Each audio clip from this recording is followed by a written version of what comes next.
যিবিলাক দল আছে বিৰোধীৰ মাজত এতিয়া সংখ্যালঘুৰ সমষ্টিক লৈ খোৱা কামোৰা লাগিছে। সংখ্যালঘু সমষ্টিত কোনে টিকট পাব? ৰাইজৰ দলৰ বিধায়ক অখিল গগৈয়ে গৌৰৱ গগৈক অন্তিম সময়সীমা অন্তিম সকিয়নি প্ৰদান কৰিছে। জানুৱাৰীৰ ভিতৰত মিত্ৰতা চূড়ান্ত নহ'লে কংগ্ৰেছক এৰি বিকল্প ব্যৱস্থা ল'ব ৰাইজৰ দলে। সংখ্যালঘু অধ্যুষিত এলেকাত কংগ্ৰেছ ইউডিএফৰ বিকল্প হিচাপে প্ৰাৰ্থী প্ৰক্ষেপ কৰিব দলটোৱে।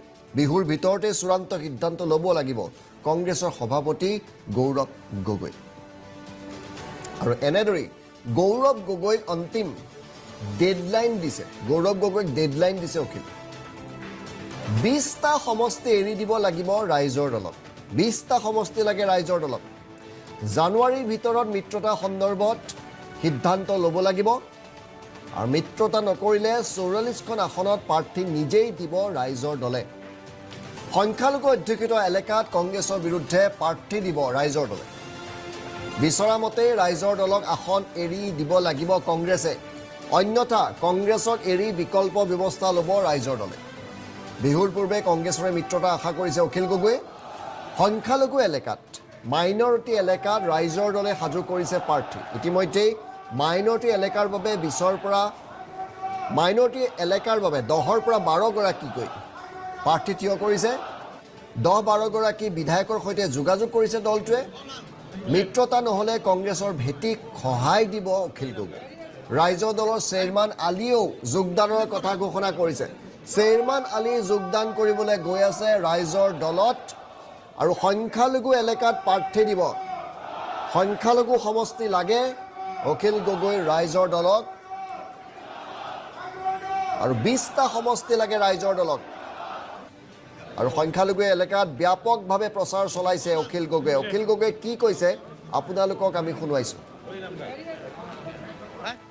যদি সেই ফাইনেলি এলায়েন্স হৈ যায় তেতিয়াহ'লে আমি কম সংখ্যক আসনত খেলাৰ কাৰণে সিদ্ধান্ত লৈছোঁ। কিন্তু এলায়েন্সটো আমি যিমান পাৰি সোনকালে এজ চুন এজ পচিবল চিট বিতৰণটো সমাপন কৰাৰ কাৰণে আজি প্ৰস্তাৱ প্ৰেৰণ কৰিবৰ কাৰণে সিদ্ধান্ত লৈছোঁ, যাতে চিট বিতৰণটো শেষ হৈ যায়। আৰু যদি এলায়েন্স আমাৰ নহয়, যদি আমি মিনিমাম চিটকেইটাও নাপাওঁ, তেতিয়াহ'লে আমাৰ এটা সিদ্ধান্ত হৈছে যে আমি 44খন আসনত তেতিয়া 44খন আসনত তেতিয়া আমি প্ৰতিদ্বন্দ্বিতা কৰিম যদিহে এলায়েন্স নহয়।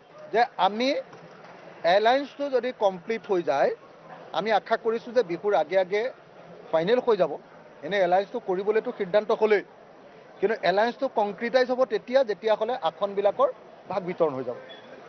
তো যদি ভাগ বিতৰণ সময়মতে হৈ যায় আৰু আমাৰ মিনিমাম সংখ্যা এটা ধৰি দিছে মোক আজিৰ সভাই, যে ইমানখন পালে এলায়েন্স আপুনি কৰিব পাৰিব, আৰু ইমানখন যদি নাপায় তেতিয়াহ'লে আপুনি এলায়েন্স কৰিব নালাগে, এইবুলি মোক এটা মিনিমাম সংখ্যা ধৰি দিছে। গতিকে সেই সংখ্যাটো আমি আলোচনাৰ মঞ্চত উত্থাপন কৰিম। আৰু যদি সেই সংখ্যাটোৰ ভিতৰত আমাৰ বুজাবুজি হৈ যায় তেতিয়াহ'লে আমি সেই সংখ্যাটোতকৈ এখনো আসনত বেছিকৈ আমি নেখেলোঁ।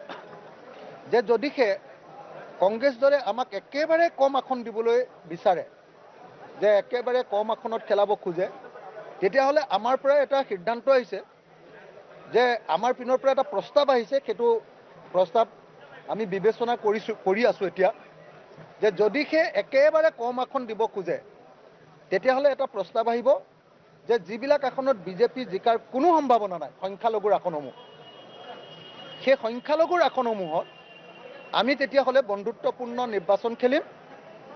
আৰু বাকী সংখ্যাগুৰুৰ যিখিনি আসন, সেই আসনখিনিত আমি আসন ভাগ বিতৰণ কৰিব। তেতিয়া আমাৰ কম হ'লেও আমাৰ কোনো আপত্তি নাথাকিব। তেতিয়া আমি মিনিমাম চিট এটাতে আমাৰ গোটেই কথাখিনি সামৰণি মাৰিব পাৰিম। যদি সেই ফাইনেলি এলায়েন্স হৈ যায় তেতিয়াহ'লে আমি কম সংখ্যক আসনত খেলাৰ কাৰণে সিদ্ধান্ত লৈছোঁ। কিন্তু এলায়েন্সটো আমি যিমান পাৰি সোনকালে এজ চুন এজ পচিবল চিট বিতৰণটো সমাপন কৰাৰ কাৰণে আজি প্ৰস্তাৱ প্ৰেৰণ কৰিবৰ কাৰণে সিদ্ধান্ত লৈছোঁ, যাতে চিট বিতৰণটো শেষ হৈ যায়। আৰু যদি এলায়েন্স আমাৰ নহয়, যদি আমি মিনিমাম ছিটকেইটাও নাপাওঁ, তেতিয়াহ'লে আমাৰ এটা সিদ্ধান্ত হৈছে যে আমি 44খন আসনত তেতিয়া 44খন আসনত তেতিয়া আমি প্ৰতিদ্বন্দ্বিতা কৰিম, যদিহে এলায়েন্স নহয়। যে আমি এলায়েন্সটো যদি কমপ্লিট হৈ যায়, আমি আশা কৰিছোঁ যে বিহুৰ আগে আগে ফাইনেল হৈ যাব। এনে এলায়েন্সটো কৰিবলৈতো সিদ্ধান্ত হ'লেই, কিন্তু এলায়েন্সটো কংক্ৰিটাইজ হ'ব তেতিয়া যেতিয়াহ'লে আসনবিলাকৰ ভাগ বিতৰণ হৈ যাব। তো যদি ভাগ বিতৰণ সময়মতে হৈ যায় আৰু আমাৰ মিনিমাম সংখ্যা এটা ধৰি দিছে মোক আজিৰ সভাই, যে ইমানখন পালে এলায়েন্স আপুনি কৰিব পাৰিব, আৰু ইমানখন যদি নাপায় তেতিয়াহ'লে আপুনি এলায়েন্স কৰিব নালাগে, এইবুলি মোক এটা মিনিমাম সংখ্যা ধৰি দিছে। গতিকে সেই সংখ্যাটো আমি আলোচনাৰ মঞ্চত উত্থাপন কৰিম, আৰু যদি সেই সংখ্যাটোৰ ভিতৰত আমাৰ বুজাবুজি হৈ যায় তেতিয়াহ'লে আমি সেই সংখ্যাটোতকৈ এখনো আসনত বেছিকৈ আমি নেখেলোঁ। যে যদিহে কংগ্ৰেছ দলে আমাক একেবাৰে কম আসন দিবলৈ বিচাৰে, যে একেবাৰে কম আসনত খেলাব খোজে, তেতিয়াহ'লে আমাৰ পৰা এটা সিদ্ধান্ত আহিছে, যে আমাৰ পিনৰ পৰা এটা প্ৰস্তাৱ আহিছে, সেইটো প্ৰস্তাৱ আমি বিবেচনা কৰি আছোঁ এতিয়া, যে যদিহে একেবাৰে কম আসন দিব খোজে তেতিয়াহ'লে এটা প্ৰস্তাৱ আহিব যে যিবিলাক আসনত বিজেপি জিকাৰ কোনো সম্ভাৱনা নাই, সংখ্যালঘুৰ আসনসমূহ, সেই সংখ্যালঘুৰ আসনসমূহত আমি তেতিয়াহ'লে বন্ধুত্বপূৰ্ণ নিৰ্বাচন খেলিম, আৰু বাকী সংখ্যাগুৰুৰ যিখিনি আসন, সেই আসনখিনিত আমি আসন ভাগ বিতৰণ কৰিব। তেতিয়া আমাৰ কম হ'লেও আমাৰ কোনো আপত্তি নাথাকিব, তেতিয়া আমি মিনিমাম ছিট এটাতে আমাৰ